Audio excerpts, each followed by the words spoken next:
Hey everybody, it's Dave, and I'm here in Kansas, in the middle of nowhere, and I'm with my buddy here, Steve.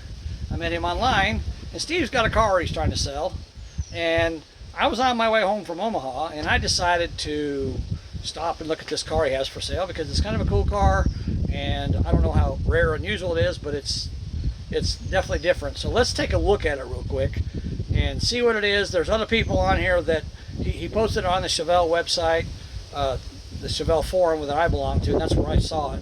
There's other people on the forum that want to know about the car. Well, I was close to it, and like I said, I was driving home, and so I thought, well, I'll swing by here. The weather's horrible today. We've had to wait a couple hours for the rain to stop.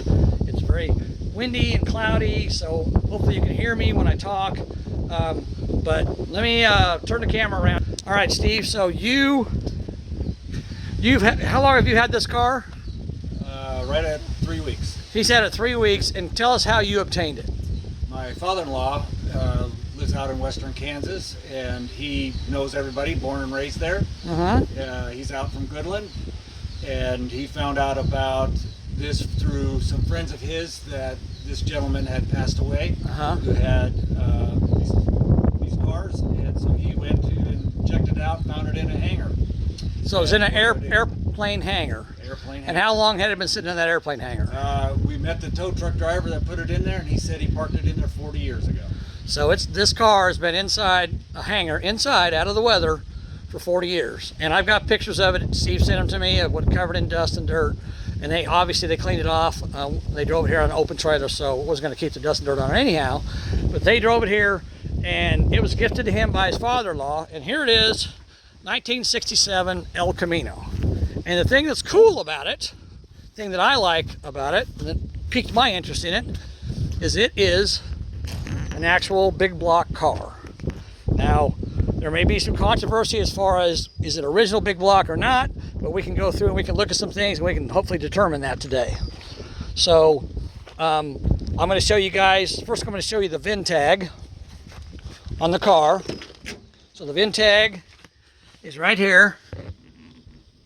You can see it's the last 8 digits is 7I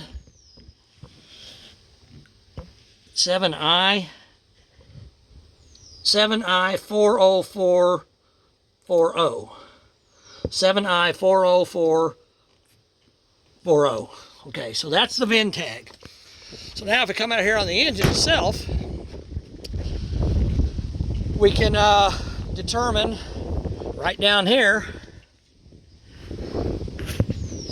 you guys can see that 7 and a Z, then 140440. So 40440, 140440, 1404. So that's the last 6 of the VIN, 140440. That's the same as the VIN tag. So this is a numbers matching engine. And you can tell by looking at this thing, it has not been, had any work done to it in a long time. It's been sitting for 40 years. Here's the stamping number off it. It's the Tonawanda number, and EV. I haven't looked that up. I don't know what that means, but it wouldn't be hard for me to find out. But that's T0322EV is that number. So if you guys want to look that up, that's the number off the engine. And as you can see by looking at this motor on this thing, it's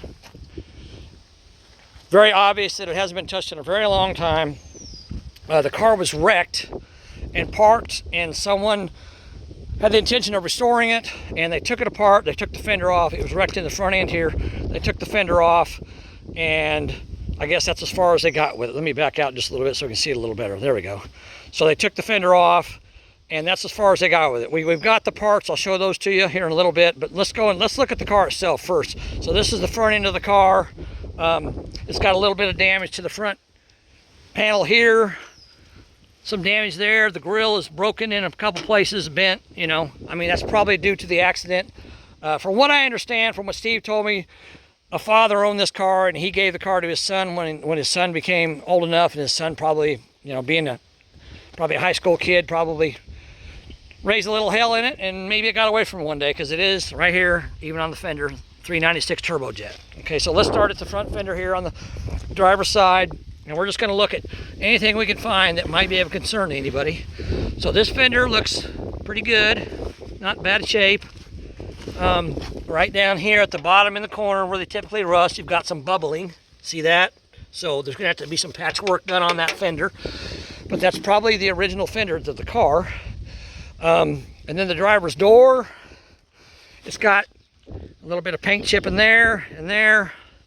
The mirror's missing, but that's no big deal. Paint, there.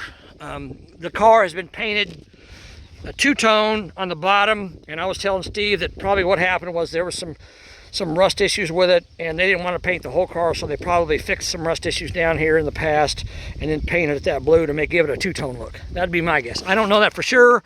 I can't verify that, but that's probably what happened. Let me go down here while I'm on this side, and we're going to look at the rocker panel, because I know everybody's going to want to see that.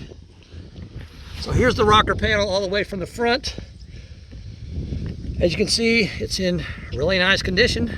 I don't see any rust or bubbles in that, so that's a good thing. So it probably, unless you were doing like a Concours restoration on it, it probably would not need rocker panels. And you can see also on the frame there's some overspray. So when they painted the blue here, they oversprayed onto the frame. So that's evidence right there that this has been painted. This was painted probably after the black was done. And actually this paint looks a little better than the black. So like I said, this was probably done to cover up some rust damage in it. And as we get towards the back, we'll look a little closer. All right, let me move my piece of plywood down here. We're gonna go to the driver's side. Now the front fender well on this thing, let me go back up here real quick. The front fender well on this thing, on the driver's side, I'll just show you guys that real quick. I'm not feeling any rust in that at all. It looks really good. The inner fender, I don't see a lot of damage with that.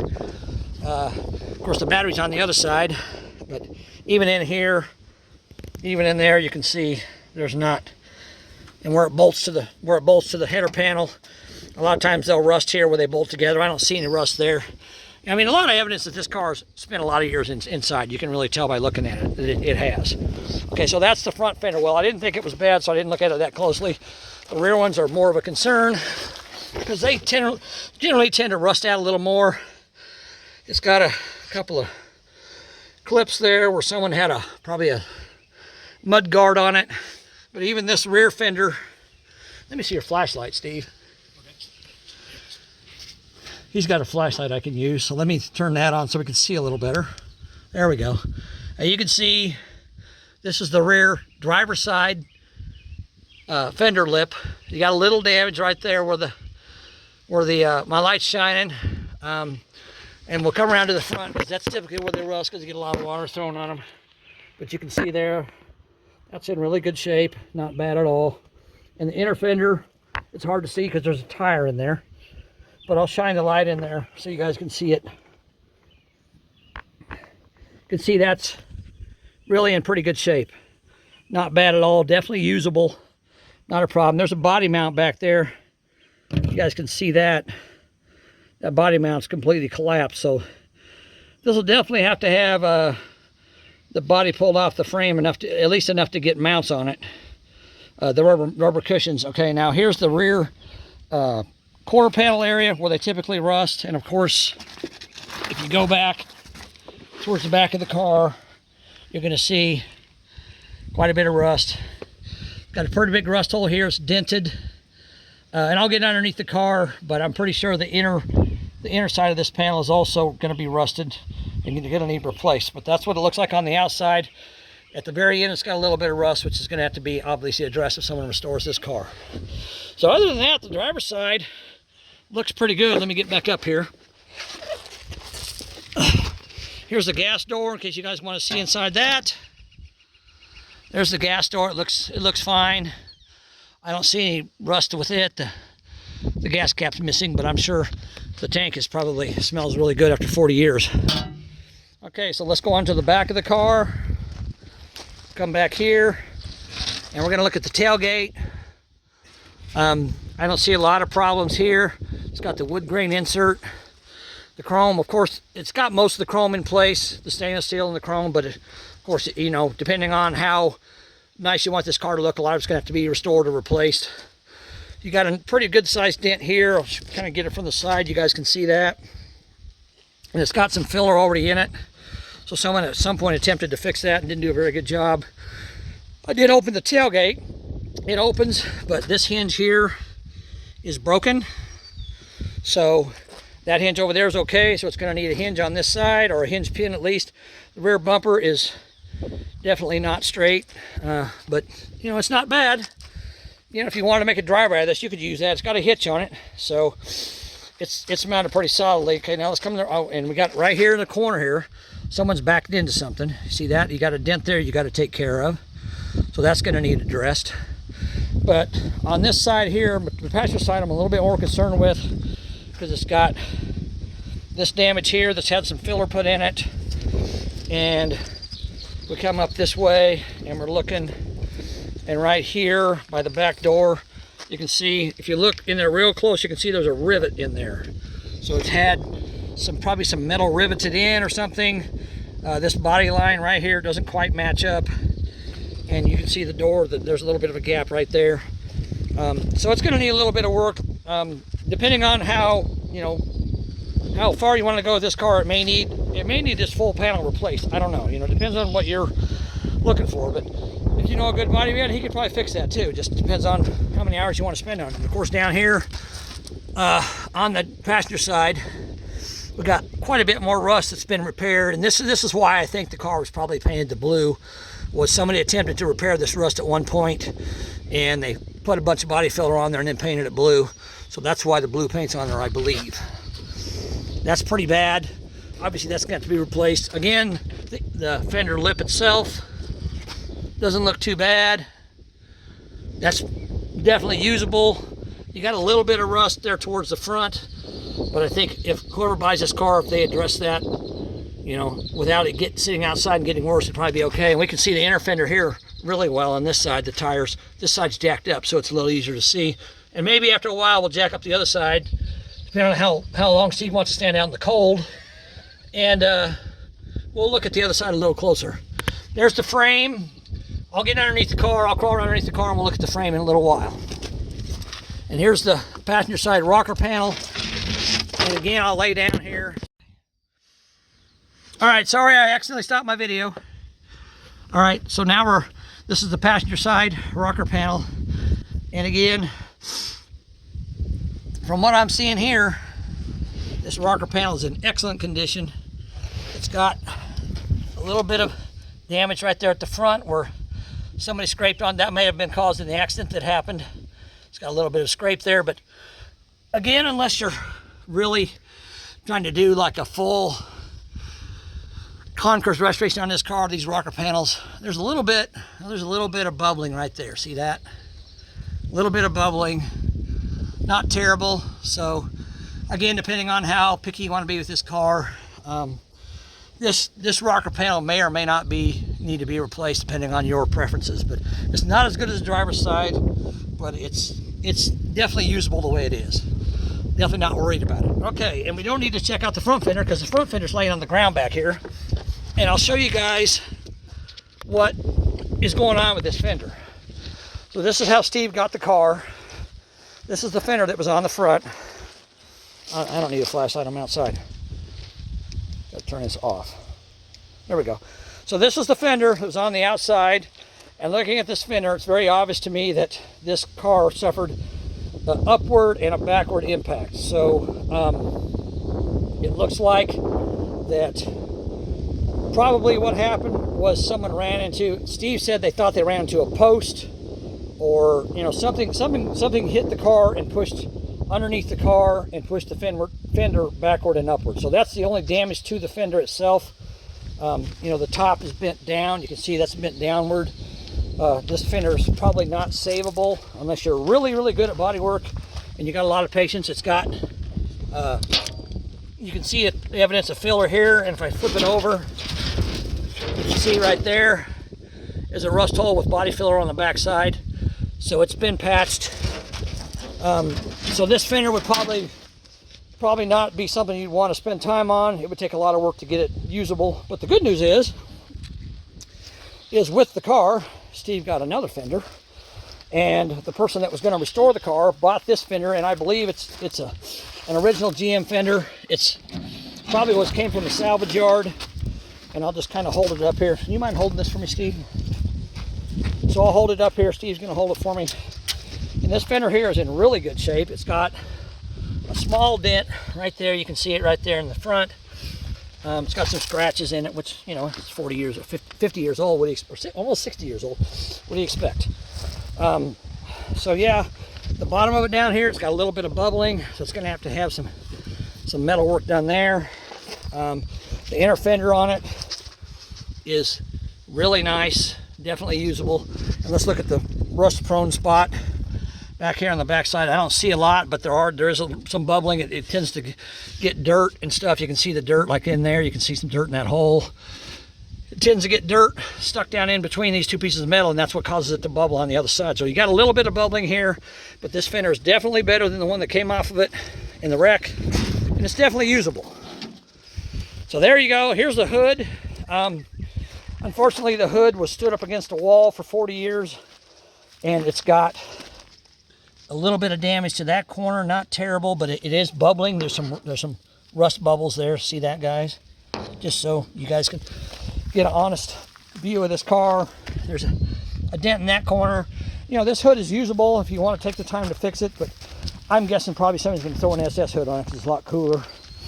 The front trim is damaged there, and then it's got, to me, the big thing right here is a rust hole that started, and if it's there, it might be other places, but you know, you could fix this hood if you wanted to spend the time on it, but most likely the time you'd spend on this hood, you could just buy another hood, you know, a aftermarket one, and put on there and be done with it. It'd be a lot simpler. Here's the bumper that came off the car. Steve decided to keep it just so we could see how much damage it had in the accident, and obviously it's bent here where it was wrecked. It's not terrible, but it's obviously, I mean, I guess you could take this to a chrome shop and they could probably straighten it out and re-chrome it, but it'd be very expensive to do. It's got some damage there in the front. Actually, I think it's torn. Oh yeah, it is. It's torn right there. That's very common with these bumpers, to get tears in them. Over age, and here you've got a little bit of damage there. So the bumpers, again, the bumper and the hood are probably two things, and this fender, the hood and the bumper are probably things that you cannot use. This is the inner fender that was on the car when it was wrecked. It is probably usable, but it's also bent where wait a minute, no. Yeah, that's the front. It's bent up in this area here. You can see some bends in it where it was hit. So that was damaged in the accident as well. Okay, so that's all the outside of the car, what it looks like. Now let's look at the bed of the car. And fortunately, because this car was parked 40 years ago, the bed is in immaculate condition. I'm very impressed with this bed. I don't literally see no rust anywhere in it at all. A lot of times they'll get dirt in the corners here, and they'll hold water. The dirt will hold water or turn into mud, and it'll stay wet for weeks on end, and eventually they'll rust out. There is right here, there's a trim. There's a little bit of a hole right there. Rust hole that's not terrible, just a very small one. The back side there looks okay.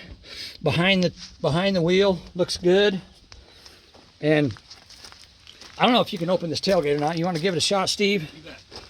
So we're going to have Steve open the tailgate while I look at the rest of over here.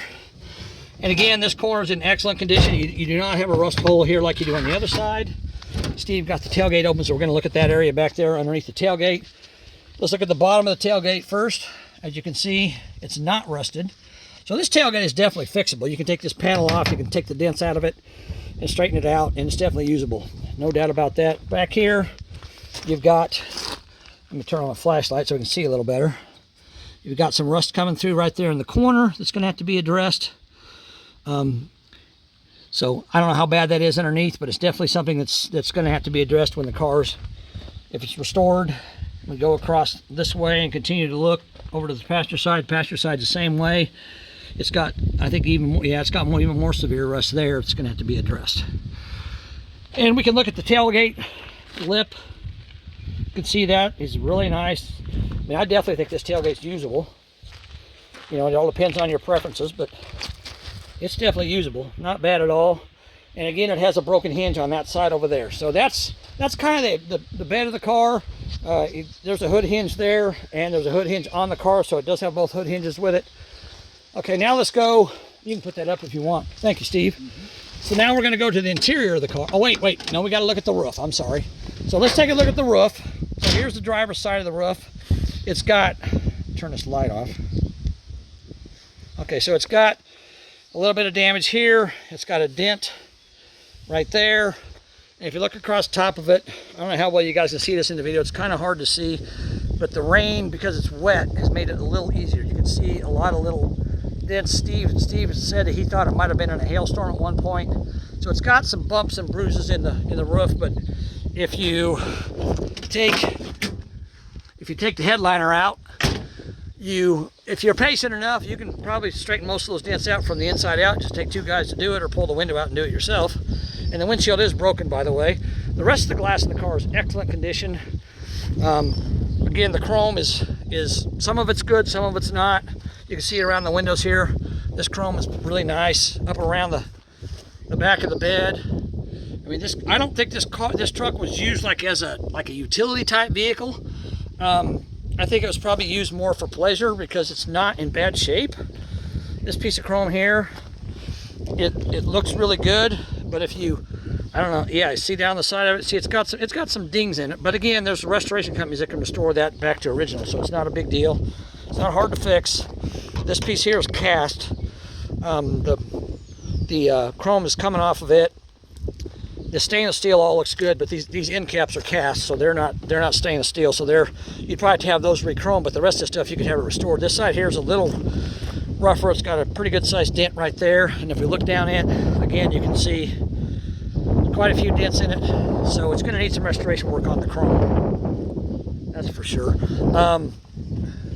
Again, here's the chrome up around the passenger side. You can see that's nice, and here's the chrome around the rear window.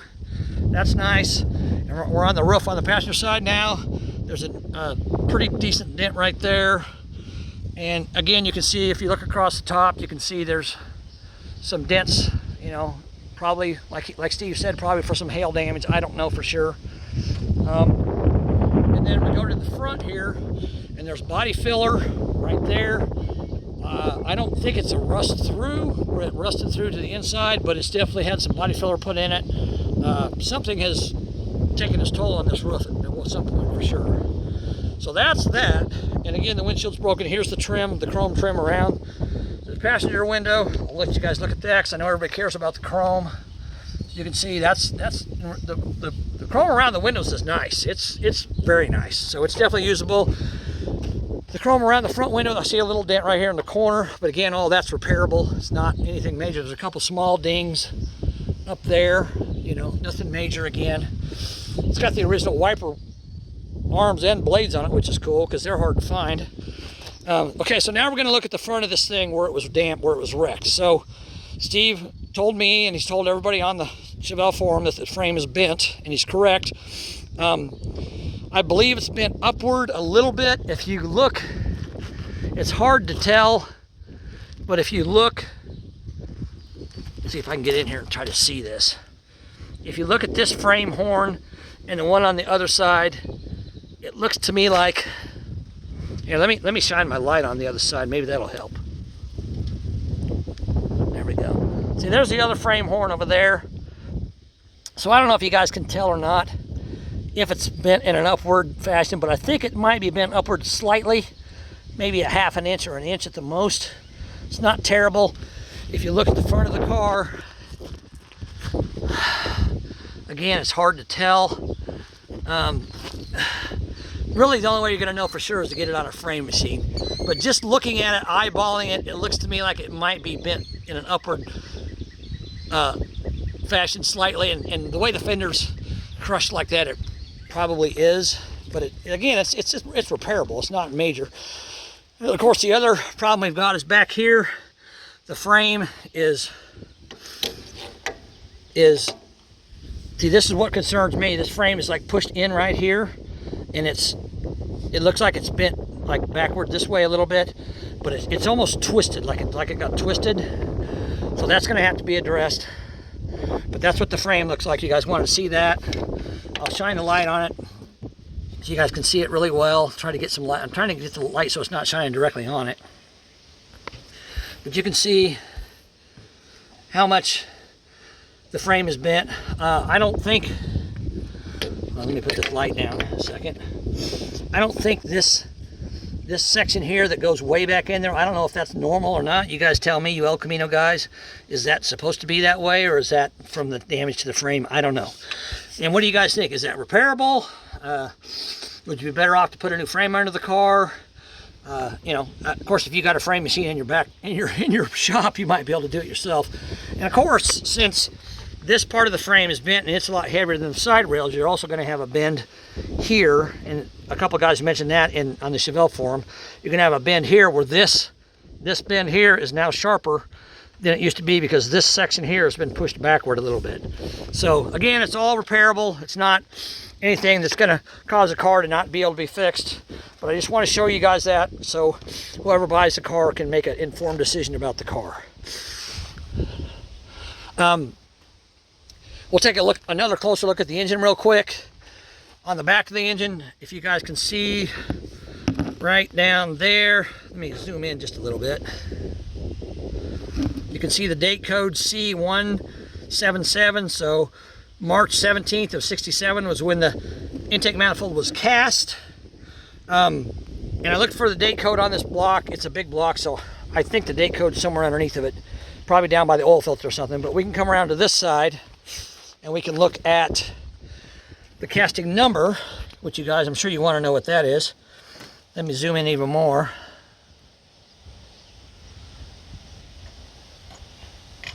Come on. There we go. 3, looks like a 9, almost looks like an upside down 6. 3902406. So that's the casting number on the block. So you guys can look that up and let everybody know what that is. It's got a Delco Remy coil on it. Looks like it's the original points ignition, obviously. It's got the original air cleaner with the chrome lid, original chrome valve covers. It's got GM on the water pump, which means the water pump's original. So I don't know if this is a 325 horse version or the 350 horse version. There wasn't a lot of difference in the two. I think one had like 10 1/4 to 1 compression. One of them had 10 1/2 to 1 compression, if I remember from looking online. But I think there's really no way of knowing for sure if that's which one it is, but it's one of the two. There's no stickers on the air cleaner, and there's no information on the car to find out without taking the car apart. There's a parcel sticker there, but that's just a air cleaner sticker and the crankcase sticker, so that's not going to help anything. Just looking to see if there's any other stickers on the air cleaner that I could use to identify it. I don't see anything. It is a 4-barrel quadrajet on there, of course. And I don't have the valve covers off, so I can't look at the heads to give you the casting number on the heads, but Steve had them off. He lubricated everything up. But I'm not going to do that today. It's cold and it's rainy, so I'm not going to do all that. I wanted to show you guys also the heater box. There's a little rust hole right there. You can see that. And then there's a pretty major rust hole under here. So that's going to have to be probably replaced. Steve said there was a big mouse nest in there. He pulled the fan off, cleaned it all out, put the fan back on. The fan does work, but obviously the box is, at the very least, is going to need some repair done to it, but probably better off just to find another one and replace it. It'd be a lot less labor. One concern I do have, and I don't know if it's anything major or not, I notice, turn this light off, right here there's a little bit of a crease in the cowl, and I don't know if that's from the accident or something fell on there. And the cowl, the whole cowl is tilted backwards, but I think that's probably supposed to be that way. You guys tell me if it is or not. But if you look at it like from back here, you can see it's tilted backwards. I think it's supposed to be that way. I think that's factory. I don't see any damage to the side here, so you know, if the cowl would have been pushed back in the accident, there'd be a lot more damage to everything else than there would be. This would probably be crushed, you know, and there'd be a lot worse situation than there is. So I don't think this was caused by the accident, but there is a little crease there. I'm not sure what happened. If I had to guess, I'd say probably something fell on the car, maybe when it was sitting for 40 years and put that dent there, but I don't know. Maybe that's what broke the windshield too, I don't know. But yeah, the windshield's definitely broken. You can see that right there. Okay, so now the next thing we'll do, we'll go inside the car. I'll start with the passenger side here. We'll open up this door. It's got a bench seat in it. There's the door sill plates. They're, you know, original, dated, but they're there, you know, if you want to reuse them. I'll pull the seat back so we can see behind the seat, because everybody's going to want to see the floors in this thing. So here's the passenger floor pan, and as you can see, there's surface rust on it. I don't see any rust through. The rust back there where the light's shining is pretty heavy, but I don't think it's rusted all the way through. There's a little bit of like white silicone stuff there, and there's also some up in this corner. See if I can get this thing to focus. Come on. There we go. See back there in the corner, right up there, there's some white silicone. So they probably had some water intrusion in this car. The back panel back there, behind the seat, you can see that looks really good. But the floor pans in this car are like pristine. They're in really good shape. We'll look at the front floor pan on the passenger side. Now I got to put the seat back, if it'll go back. Okay. And here's a bunch of goodies that came with the car. Probably bolts in there. Here's a couple the marker light assemblies. Here's more little braces and stuff that go on the fender. Here's the actual antenna, but it's bent. Here's remember I told you guys it probably had mud flaps on it. There's one of them right there. Here's a couple seat belts, GM seat belts. They're not in too bad a shape. More odds and end parts there. More bolts. So I'm just getting this out of the way so you guys can see the floor pan of this thing. Here's the front headlight buckets. This one here has got some pretty significant damage to it. Let me turn this light off again, because I'm kind of making it harder to see. There we go. So this one here has got some pretty significant damage to it. You know, you could probably fix that if you wanted to, but it's aluminum, not bad. And then we've got the corner piece here. Got a little dent there, a little dent up at the top. Again, you know, typical what you see for a car that's, you know, over 50 years old. So almost 60 years old. Okay, so here's the passenger side floor pan, and the carpet in the sound deadener has been removed, but you can see this is in really good shape. I don't think this car is going to need any work at all on the floor pans. I think it's probably good to go on that. There's the rocker, the kick panel down there. This was not an air-conditioned car, so it's got the vent. And we'll go across, look at the dash. You know, the chrome is obviously deteriorated. Let's look at the inner glove box is gone because it was cardboard. So that's typical. And it's got the factory AM radio in it. Steve said it had an under dash unit in it, but it looked like crap, so he took it out of here. And the dash pad on this car, I don't know if this stitching is, I think this is not original. I think this is some sort of aftermarket, right guys? I believe. So, but it's in really good shape. It's just, I don't think that's original. I think it was just one piece. But that's what the top of the dash looks like. We'll go over to the driver's side here in a minute.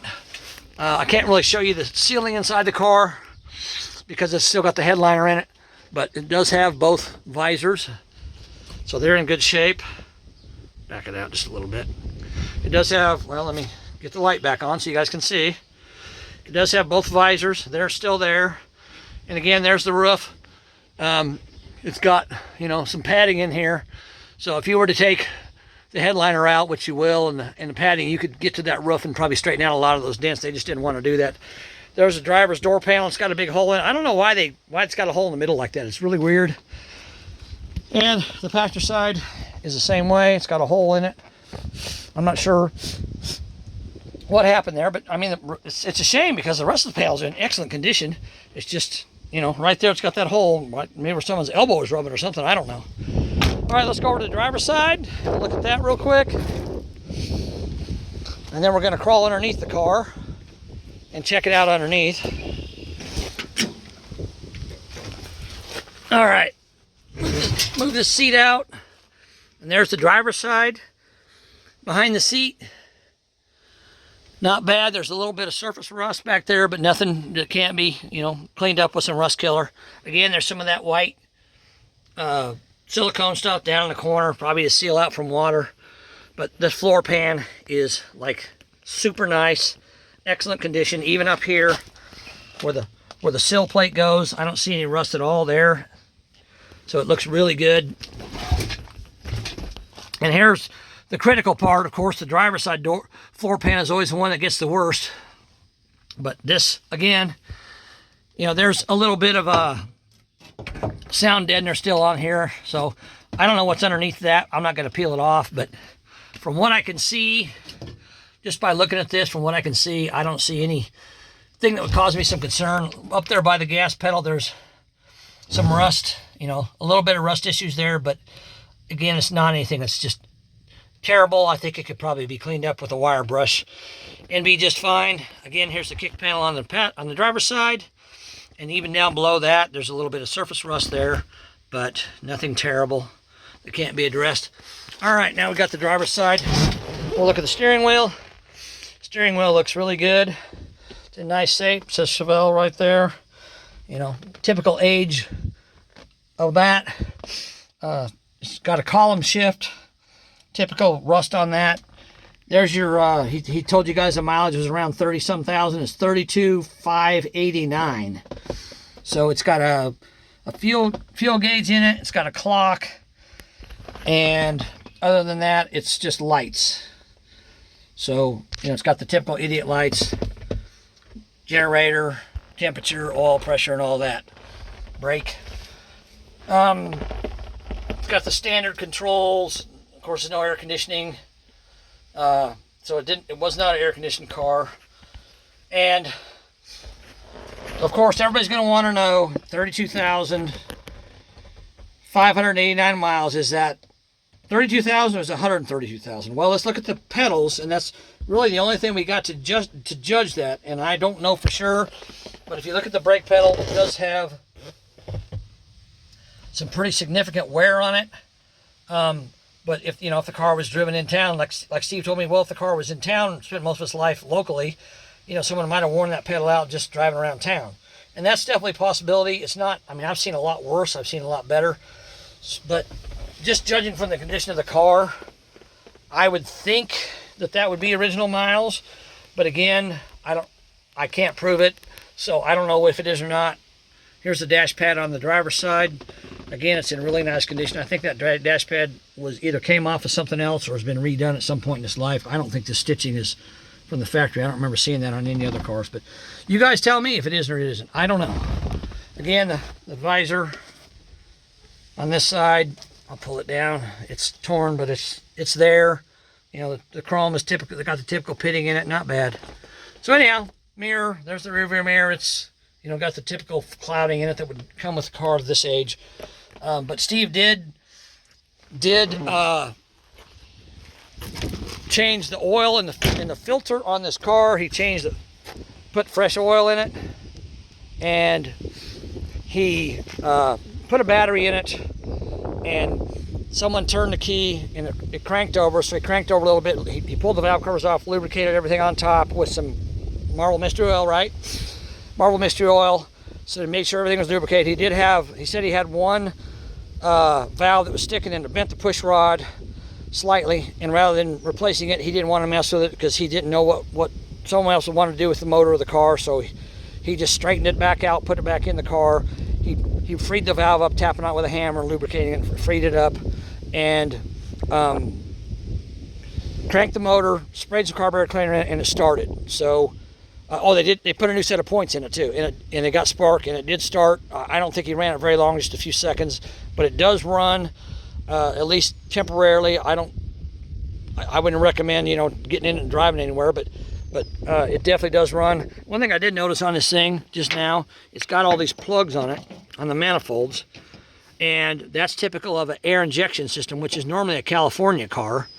This thing does not have an air pump on it. Let's see if the other side's got it's got the plugs as well on the manifold. See that? It's got the brass plugs in the manifold where the air injection would go. So I'm not sure if those manifolds are original to the car and it had air injection on it. Someone took it off. I don't know, but it's definitely had air injection on it. Another thing I noticed here, it does have what appears to be the original shroud, but it's broken on the bottom down there. So it's in pretty rough shape. So it's probably not usable. It does have I don't know if it's a correct 4-blade fan, but I'm not going to try to dig in there and find numbers on it, but it does have a 4-blade fan on it, which is probably the correct fan. The radiator should be a Harrison. Looking, well, like I don't see any designation on it. I'm not sure in 67 where they would have put the name Harrison on it. You guys who know more about these will have to chime in on that. Here's what the radiator looks like in the front.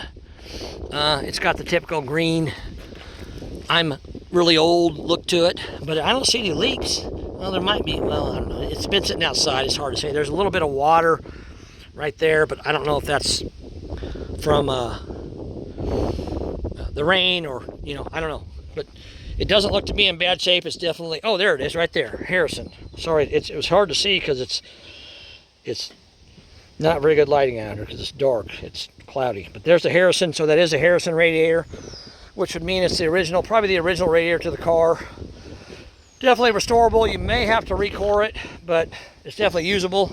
It's definitely the correct radiator for the car. I can't tell if it's a 3-core or 4-core, but there's no gap here between the tank and the centerpiece, and on the inside you can see there's no gap there either. So it's definitely probably a 3-core, at least that. And again, it's got the green on the inside, where it's the typical aging process. Steve said he took the heater hoses off because that one's broken. So he took the heater hoses off and looped the heater hose around.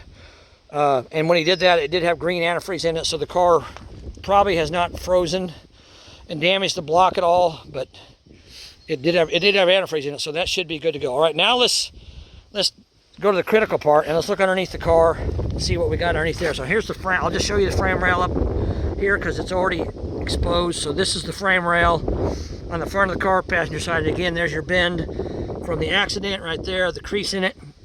Again, that's not terrible, but obviously it's going to have to be addressed. This side, this wheel here is probably pushed back, an inch or so. I don't know how much, but a little bit. So that's going to have to be addressed there. So let's go underneath the car on this side since it's jacked up. Is that yours? Brought it over in case you needed a jacket. Oh, okay. No, I'm good. I just don't want it. Here, I'll hand it to you. Okay, so let's crawl underneath the car. We got the passenger side raised up. So we're going to try to see everything we can see underneath the passenger side of the car. And we'll look at the frame. I know everybody's asking about whether the frame is rusted or not. So here's the frame on the passenger side. On the outside, coming back, I don't see any rust other than surface rust on it. Now let me flip around here. Again, there's towards the back tire. A lot of times they'll rust out in this area here because it gets, grease or dirt and stuff thrown up in there. I don't see any rust holes in it at all. The bottom side of the bed looks pretty good under here too. And here's even the rocker panel on the inside. You guys can see that. I'll show that to you all the way across. So there's the inside of the rocker panel. It's in really good shape. Let me flip around again. Again, you can see there's the inside of the rocker panel all the way up to the front fender. There's really no rust at all on that. That's really good. Here's the floor pan on the passenger side. Looks fine. I don't see any rust through on it. I know I had some concerns when I saw that heavy rust right back here in this corner. And oh yeah, right there. Yep, we do. We have a little rust hole right here. It's not terrible. It's definitely repairable, but there is a rust hole in the floor pan there. So, not bad. Very small area that could easily be patched. No problem at all. Around it, you can see the area around it. The metal's pretty solid. Probably some water sat right in there, and rusted it out. And the rest of the floor pan out here looks good, but there's rust on the outside here. So between the inside and the outside, it rusted through right there. There's a small hole. This car does have a turbo 400 transmission in it. I was going to try to find the VIN number on it, but it's just covered in grease and it's kind of hard to see. I don't know if Steve wants me to mess with that, but if he does, I can try to do it. There's a pretty good dent. Get zoomed in here where you guys can see this. There's a pretty good dent in the oil pan up there. See that? You guys see that? So the thing's probably bottomed out at some point in its life. So you want to be very careful. Oh, actually, it's got a really good dent in the pan. You want to be very careful starting this thing up, because your oil pickup is probably against the bottom of the pan, and you're not going to get very good oil flow. So I would definitely not be starting this thing up until you pull the oil pan off, and probably replace it, or at least hammer the dents out and put it back. It's got a pretty good sized dent in that pan. It almost looks like someone tried to jack it up by the oil pan. I don't know, but it's there just so you guys can see it. But again, that's a turbo 400 transmission, and I'm going to flip back around here so we can see on the inside here. All right, let me zoom back out so you guys can see better. All right, here we go. So this is the frame on the passenger side. There's the rear, the trailing arm that goes down to the rear axle. It looks like a little bit of a rust hole right there in the bottom of the car, below the bed. There's an area here. I'm not sure if that's a spare well or what it is, but there's a rust hole right there. You guys can see that. So you be aware of that.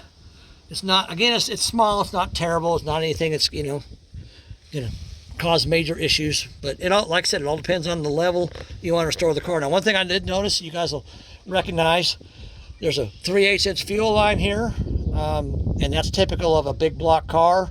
If it was a small block, it'd have a 5/16 fuel line. So that's a good indication that this car originally came with the 396 in it. And that fuel line, as you can see, goes all the way to the front of the car up there. So that's a factory 3/8 fuel line. So that's definitely indication of a big block engine in the car. Here's the floor pan from a different view. Again, there's a little rust hole right there. There's a little bit right here. You guys can see that. So it's going to have to be addressed a little bit. I think there's a little bit right there as well. A few places on the passenger side where there's small holes in the floor pan, but again, it doesn't have to. You don't have to rip the whole floor out and replace it. You can put patches in that and make it look pretty good. The driver's side, I can't see it yet. We'll have to go over there and look at it. It does have a 12-bolt rear end in it. Steve posted the numbers on the Chevelle website. I'll try to get. All right, I bumped my camera again. Try to get up here where you guys can see these numbers, if I can. Let me pull this jack out. This jack isn't doing anything. Yeah, you want to pull that out for me, Steve? Okay, so we'll get up here and we'll take a look at those numbers. Let me see if I can zoom in here. I'm underneath the car trying to get up here where you can see this. Here we go. All right, now can you see those numbers? KW04 looks like 11. There's a B in there. There's an E below that.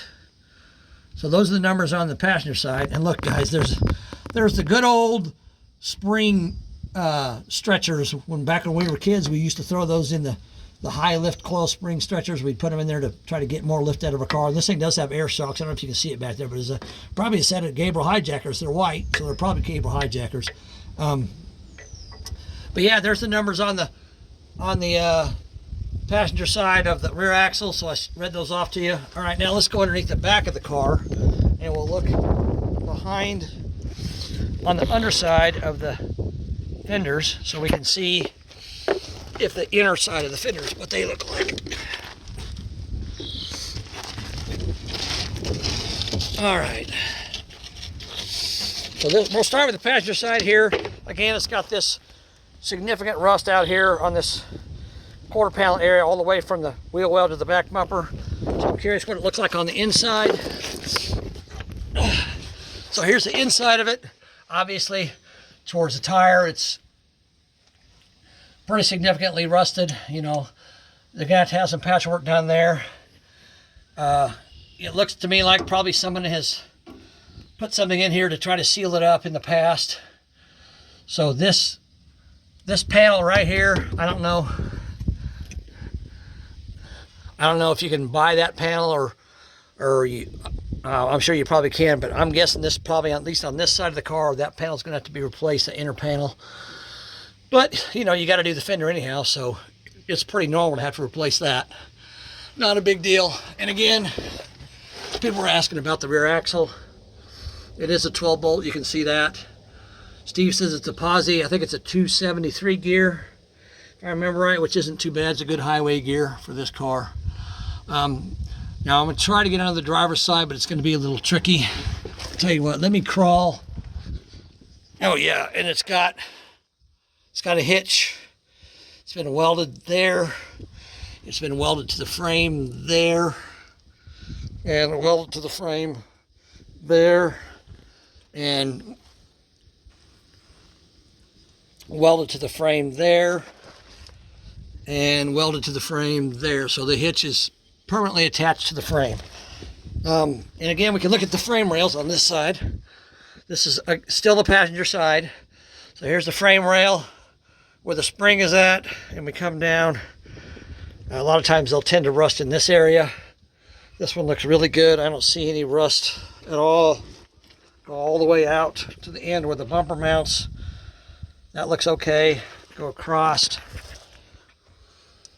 To this side, the brace going across the back of the car looks okay. And then we'll start on this end and we'll go forward. So this is the driver's side now, and we're going to follow it up. The frame looks okay. I don't see any rust at all there. The frame looks pretty good. We'll look at since we're here, we might as well look at there's the underside of the bed. Again, the bed you saw was in very good condition. It's got the original gas tank in it. But it's empty, as you can tell. And it's got a really big fuel line on it, which again is indicative of a big block car. So it's got, there's the floor, the bed floor on the bottom side on top of the gas tank. You can see that's in really good condition. Not bad at all. Just typical surface rust. Okay, so now let's go back over here to the frame. Here's the frame going up and over the wheel. There's where the hitch is welded to the front of it, and we go up over the wheel. It's in really good condition. I don't see any concerns as far as rust goes. And coming down the other side, trying to get the light in here, you guys can see it. Coming down the other side, or there's the spring perch where the coil spring is at. Trying to get the light in here where it's the best angle. So there's the frame going down towards the front of the car, and there's the front trailing arm. And then underneath the car, I'll just shine the light here, and we'll go forward on the frame. You guys can see that because the driver's side of the car is not up in the air. So you can see all the way. There's a transmission cross member way up there. But I mean, I don't see any concern for anything as far as that goes. And there's I can't really see this. You guys will have to kind of judge this on your own. There's the, trying to get where the light can shine. There's the rocker panel, the inner rocker panel on the driver's side. I can't see it very well. You guys will have to kind of, if you want to zoom in on this or pause it or something and take a screenshot of it or something, you can zoom in on it, but I can't really tell for sure. But it looks to me like it's in really good condition. I don't see any rust at all where I'm looking. I can maybe get underneath there with my phone and try to look on the other side. Let me come back here to the rear axle though first, because I'm laying underneath the car, and I believe there's numbers on this side of the rear axle, or are there? No, I guess there's not. There's no numbers here. Okay, I thought there might be some on the driver's side, on the front of the axle, some stamping numbers, but I don't see anything. So I think we're good there. I'm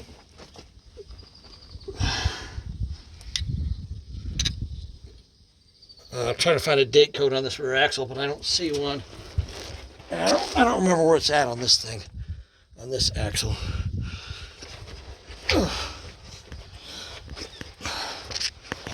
Wait a minute. Oh, there we go. There it is. B67. So B would be February 6th of 67. So this axle housing, the center section, was cast February 6th of 67.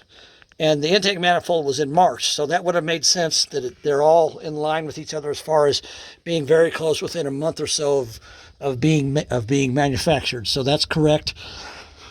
Somebody asked about the whether it's a posi or not. I'm looking for the, where's the, oh. All right, there's the filler. The filler plug. It does not have a posi. The red triangle, red plastic triangle on it doesn't have that. That says use posi traction lube only, but it, maybe you guys can tell by looking at it whether or not it's the correct plug or not for a posi rear end. I don't know, there it is. You guys can look at it and determine for yourself what you think. Okay, so we'll look again from the back going forward. This is an area of the bed. Again, there's a little bit of rust, so I showed you guys that earlier. But if you look at everything all forward, that it looks really good. Let's go over to the driver's side, because I didn't do that when I was under here with the looking at the frame. Squeeze over here. All right, we got the cherry bombs. Look at the cherry bombs are not cherrying anymore. They're not cherry. They're trash. See that? Holes in that, but that's typical. But anyhow, here's the floor pan on the driver's side. I don't see any rust through on it. There's a little dent in the corner there, but that's nothing. That's no big deal there. You can straighten that out simply. I don't see any. Just looking forward again, the driver's side of the car is not up in the air, so it's hard to tell. But just looking from what I can see, I don't see any rust anywhere at all in that floor pan. So really the only rust you've got in the floor pan itself is right up there on the passenger side. You've got, like, I think 3 spots that were rusted through, but you know, again, not terrible, not bad at all. All right, now let's go and look. I'll try to show you guys the rocker panel on the driver's side. Now, I tried to use this piece of plywood, but it's pretty narrow and it's very tight underneath there, so I'm resorted to just crawling around on the dirt. But I'm going to move it over here because it is, I was underneath the car and it's not wet, but over here it is. So lay it down there and I'll get underneath here and I'll try to show you guys the inner rocker panel. I don't know how well I can do it because it's hard to see, but what I'll probably have to do is just put the camera up there and you guys can look for yourselves. So there's the inner rocker panel on the driver's side all the way to the front. From what I can see, just looking in the phone at the angle I've got, which isn't very good, I don't see anything to cause me a lot of concern. And we'll point towards the back here now. Again, from what I can see here, the inner rockers on this car, the driver's side is definitely not going to need anything done to it, any major modifications. The passenger side, it's got the dent, and you saw the little bubbling in that one spot, so it may need a little more work on it. Uh-oh. I think your flashlight died. Well, that sucks. I was going to try to show you guys the floor pan on the driver's side, but the flashlight just died. I think, anyhow. Hold on. Wait a minute. Yep. Yeah, the flashlight died, so I can't show you very well. I can't show you the floor pan at all, but I mean, you guys saw it. The frame up here in the front here. You know, I don't know how well you guys can see this. I'll try to show it to you as best I can. The frame up here in the front. Trying to get it to where the light's shining. I don't see any rust holes in the frame at all. I mean, this frame, people ask on this frame, you know, is it rusted? I don't see any rust. I have not found any rust on it anywhere where it's rusted out. I mean, obviously it's got surface rust on it. It's an almost 60-year-old car. Of course it's got surface rust. So when I say rust, I'm talking about like damage that has to be repaired, not something you can take off with a wire brush and clean it up and call it good. Dang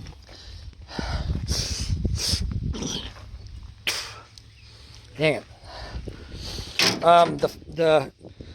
Let me pause this. Let me go get my other phone, and I'll get the light on it and try to show you guys what's left here to look at. Hold on. All right, I'm back. Steve came up with a little shop light here. We're going to do the best we can to finish this video up. One thing I wanted to do, I wanted to look at the frame horns on this thing a little closer, especially on the passenger side. Trying to shine the light here where you can see it. I don't see, any significant damage to the frame horn. But obviously the frame was pushed back, so something happened here to cause that. And of course the fender looks the way it does. And while I'm under here, I'll show you guys a better view. See that? The oil pan on this thing has got a pretty significant dent in it, so you definitely don't want to be starting this thing up because your oil pump pickup is probably laying against the pan. And if you starve this motor for oil, obviously you're going to have a problem. So definitely need to do that. I don't know where the date code is on a big block, and this thing's covered in grease and oil, so I don't think I'm going to be able to find it. But I have no doubt it's the original engine. It does have a new sleeve on that side for adjusting the toe in and toe out. This side here does not have a new sleeve. I just noticed that. So that frame horn there, the driver's side's fine. No problem with that at all. I wish I could tell a little better whether or not that frame horn has bent upward or not. But yeah, if you look at it from this angle right here, if you guys can see that, just looking at it right here, it looks like it is bent up slightly. But again, that's just my judgment. I don't know. Obviously, until you put it on a frame machine, you're not going to know for sure. But I think it probably does have a little bit of an upward bend. But it's going to go on the frame machine anyhow, so yeah, that's going to have to be addressed no matter what. Okay, so here's the frame on the driver's side. Again, the fender's in place. I can't show it to you very well, but you can see, especially down here behind, on the back side of the motor, you can see down there, there's the frame rail down there. Well, again, it's got oil on it, so it's not rusted, obviously. It's barely got any surface rust on it. But other than that, it is a power steering car. It has power steering. Here's the remote reservoir out there. So it does have power steering. And I assume it had an air pump on it at some point in its life. I don't know when. And that alternator bracket looks like the correct one to me. You guys tell me. I think it is for 67. There's your power steering bracket. It's like a gigantic thing that bolts to the motor down there. You guys can see that. It's even got the correct thermostat housing on it. So I mean, this engine's untouched. I don't see any evidence ever of having any kind of major work done to that engine. And even the alternator, I don't think the alternator's been replaced. It looks original. Let's see the numbers on it. I'll show those to you guys if I can see them here. 42 amp. Trying to get the stuff off of there. There we go. So can you guys see that? I don't know if you can see that or not. 110069 736 12 volt negative 42 amp. So that's the number. That looks like an original alternator to me. It does spin freely, so it's not locked up. So that's definitely something you could use to put back on the car. You might have to rebuild it, but you could definitely use it. They're pretty easy to rebuild. I rebuilt lots of them.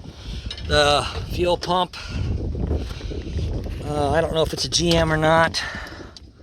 Yes, it says AC on it. So the fuel pump says AC on it, so that's an AC Delco pump. That's an original pump. Like I said, this car, just from what I've seen of this car, today, in my opinion, it is a numbers matching car. The engine has got a lot of the original parts still on it. The transmission, you guys, I mean, I showed you as best I could, is covered in grease and oil, which tells me that it's the original transmission. I was unable to see the number on it, but here's another thing. With as much grease and oil as on the transmission, is it 38,000 or is it 138,000? Well, I don't know. There's no way of knowing, but it's pretty heavily greased up. It's so greased up that I can't see any numbers or anything on it.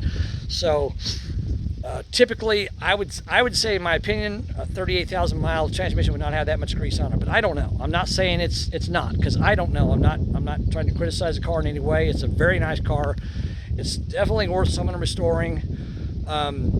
If you're interested in the car, hopefully this video helps you make a decision as far as if you live out of state or somewhere. If you want to make an offer to Steve on it, I'm probably going to make him an offer on it today, but he's obviously can take other offers as well. So You know, and if you want to know how much he's asking for the car, I'm not going to say here. I know what he's asking for the car, but if you want to know, you have to ask him. That's his business between you and him. So anyhow, that's my view of the car. That's my video of the car.